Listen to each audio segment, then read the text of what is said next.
ولا تقولوا لمن يقتل في سبيل الله اموات، اور جو خدا کی راہ میں مارے جائیں انہیں مردہ نہ کہو۔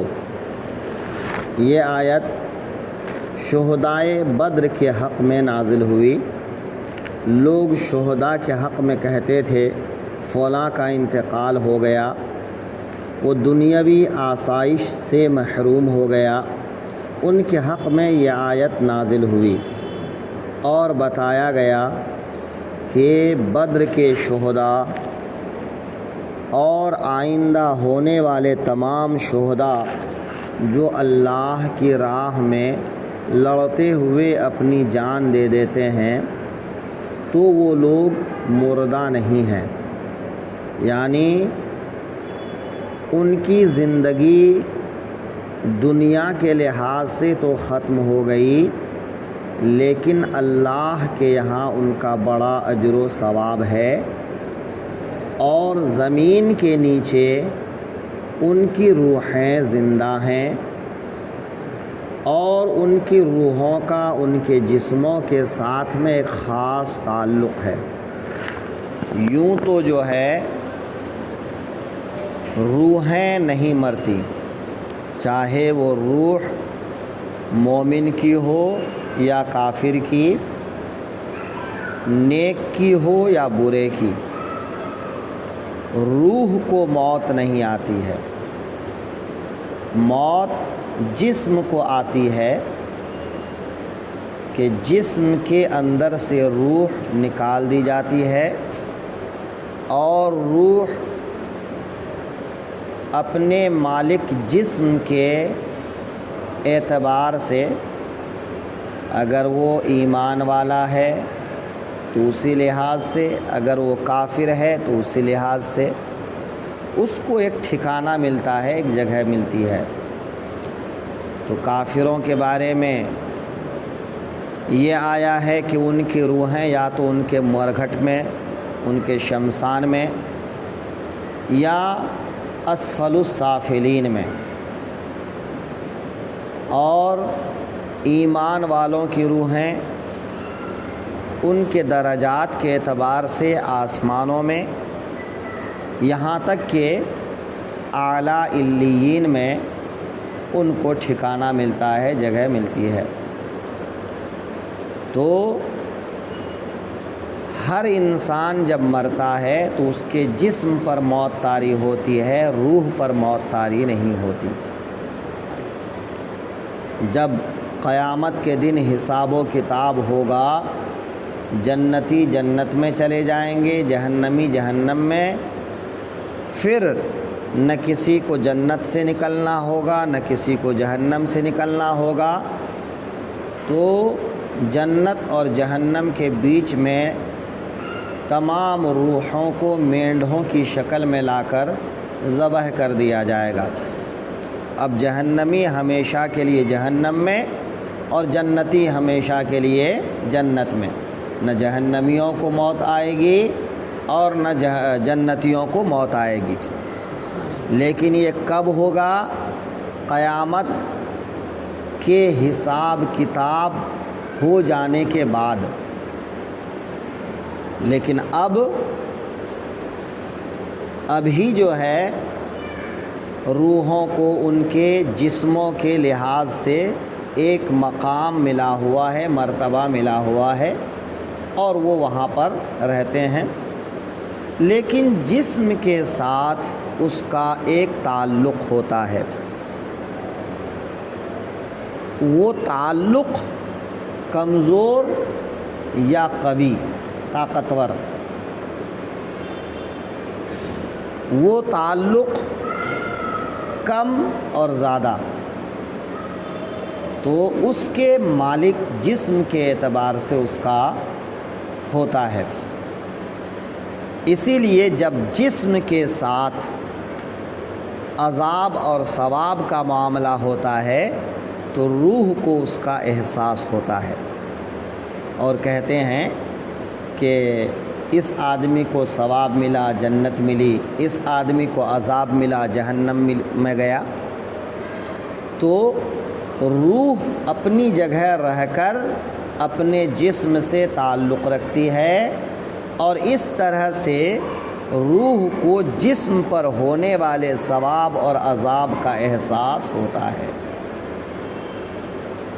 بظاہر جسم چاہے کاٹ کے پھینک دیا جائے، جانور کے پیٹ میں چلا جائے، دریا کی مچھلیوں میں چلا جائے، مچھلیوں کے پیٹ میں چلا جائے، جلا کے اس کو راکھ کر دیا جائے، یا دفن کرنے کے بعد اپنی قبر میں وہ سڑ گل جائے، یہ ہماری نظروں کے اعتبار سے ہے، ہمارے لحاظ سے ہے۔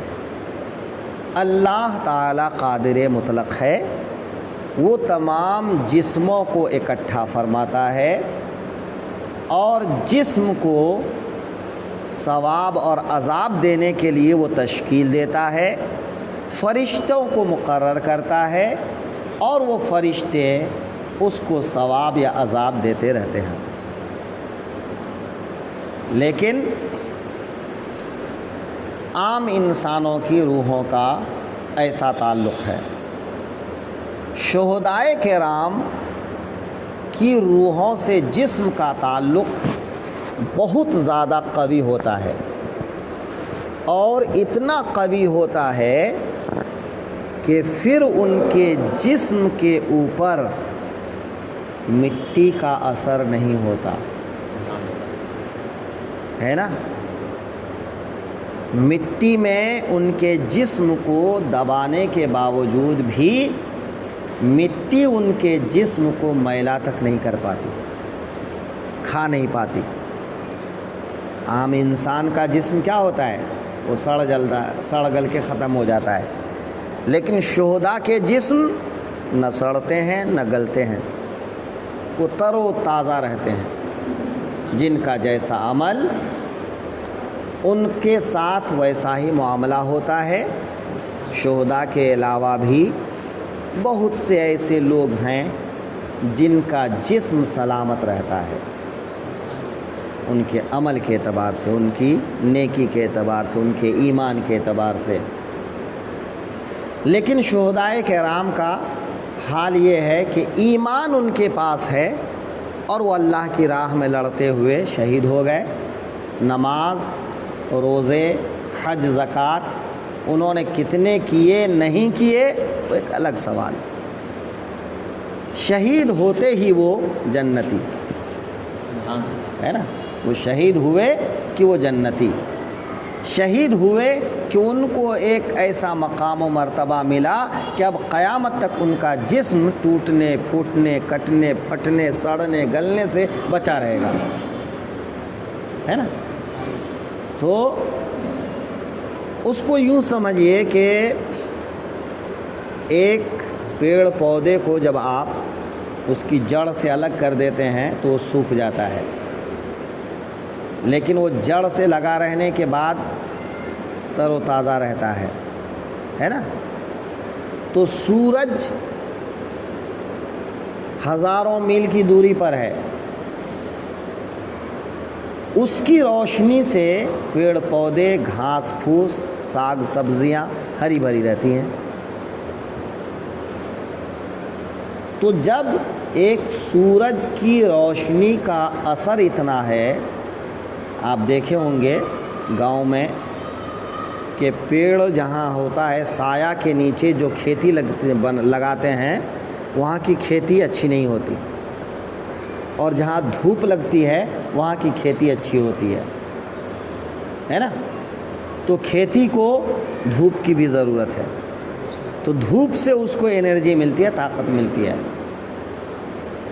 تو ایسے ہی جو ہے شہداء کے جسم چاہے جہاں رہیں، ان کی روح چاہے جہاں رہے، لیکن ان کا تعلق اتنا گہرا اور مضبوط ہوتا ہے کہ پھر ان کا جسم ہر اثر سے پاک رہتا ہے، نہ ان کو مٹی کھا سکتی ہے، نہ اس کو ختم کر سکتی ہے، وہ ہمیشہ ہمیشہ ویسے ہی رہتے ہیں۔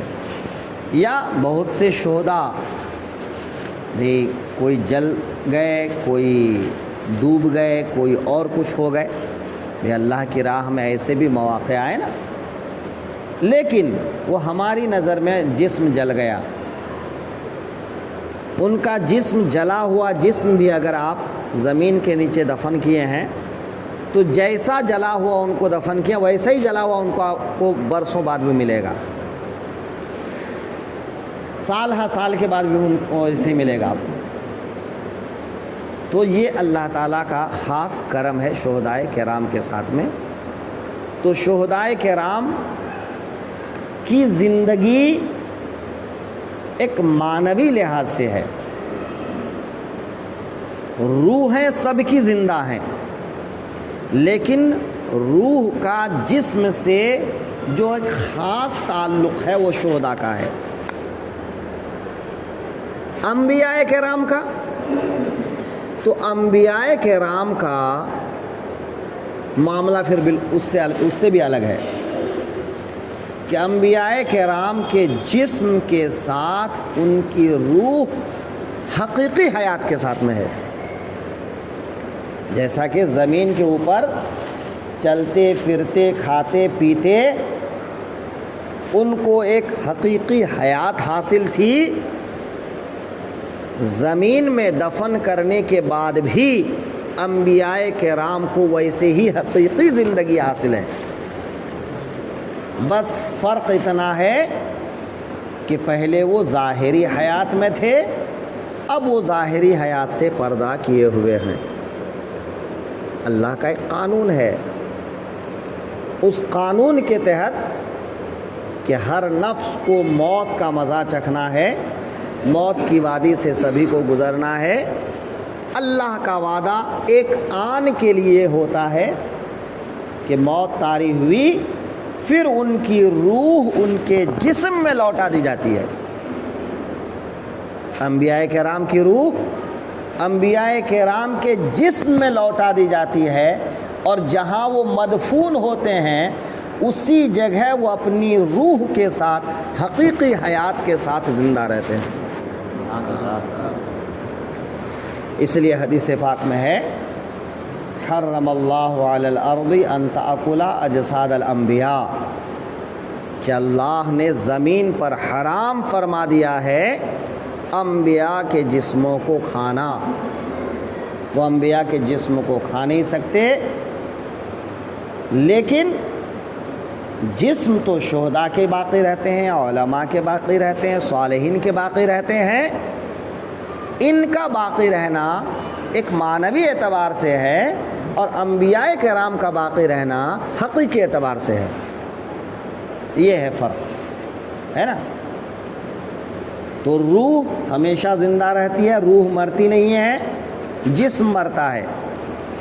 جسم سے روح کا تعلق ہوتا ہے، اس لیے ثواب اور عذاب کا اثر روح محسوس کرتی ہے، اور صالحین شہداء ان کا جسم بھی باقی رہتا ہے، لیکن شہداء جسم کے باقی رہنے کے ساتھ جسم سے ان کی روح کا تعلق بہت ہی زیادہ مضبوط ہوتا ہے، قوی ہوتا ہے۔ لیکن روح اعلیٰ علیین میں اور جسم ان کے مدفن میں۔ لیکن انبیاء کرام کا جہاں جسم ہوتا ہے وہیں روح بھی ہوتی ہے۔ اس کا یہ مطلب نہیں کہ ان کی روح تو اعلیٰ علیین میں ہے، انبیاء کرام کی روح زمین کے نیچے ہے، یہ کہنے کو زمین کے نیچے ہے، لیکن انبیاء کرام کو جو ایک رتبہ حاصل ہے وہ پھر شہداء سے بڑا ہے۔ شہداء سے ہزار ہزار ہزار ہزار جو ہے، ہم اس کو کہہ ہی نہیں سکتے کہ کتنا درجہ زیادہ ہے۔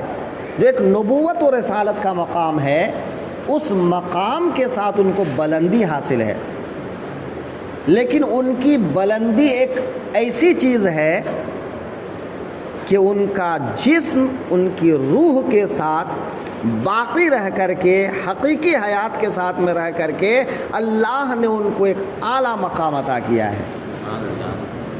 یہ ان کی ایک خاص فضیلت ہے، وہ فضیلت صرف کسی اور کو نہیں ملتی ہے نا؟ تو اللہ تعالیٰ کیا فرماتا ہے؟ وَلَا تَقُولُوا لِمَنْ يُقْتَلُوا فِي سَبِيلِ اللَّهِ أَمْوَاتٌ، اور جو خدا کی راہ میں مارے جائیں انہیں مردہ نہ کہو، وہ زندہ ہیں، وہ اللہ کی بارگاہ سے روزی پاتے ہیں، وہ اللہ کی نعمتوں سے مالا مال ہوتے ہیں۔ ہاں، عام انسان ان کی زندگی کا شعور نہیں کر سکتا ہے، یہ عام انسان کی سمجھ سے باہر چیز ہے، انسان کی سوچ سے باہر چیز ہے۔ حضرت ابو بکر صدیق رضی اللہ تعالیٰ عنہ سے پوچھا گیا تقدیر کس چیز کا نام ہے؟